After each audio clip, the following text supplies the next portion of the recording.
ሊደክምህ ይችላል ሸይጣን ሊወሰውስህ ይችላል እግርህን ሊያምህ ይችላል ሊያምን ሊደክምን ይችላል ቀን በብዙ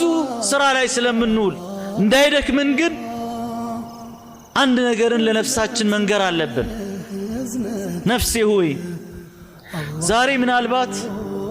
1 ሰዓት 2 ሰዓት መቆም ያቃተሽ እንደሆነ እንዴት አድርገሽ ነው አላህ ፊት ቂያም ቀን يوم يقوم الناس لرب العالمين علامات ጌታ ፊት የአንድ ቀን አቆጣጠር በዱንያ 50 ሺህ ቀን የሚሆንበት ቀን እለት እንዴት እዛች ነሽ ትቆሚያለሽ ብለን ነው መንገር ያለብን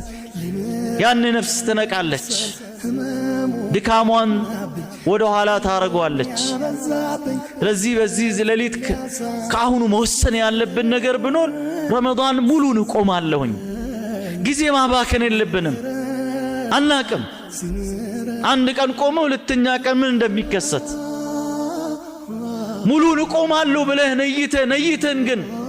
አንዱን ቆምን ከዛ በኋላ ወደ አኺራ እንኳን ብንሄድ ሙሉን እንደቆምን ነው አላህ Subhanahu Wa Ta'ala መጽፈልን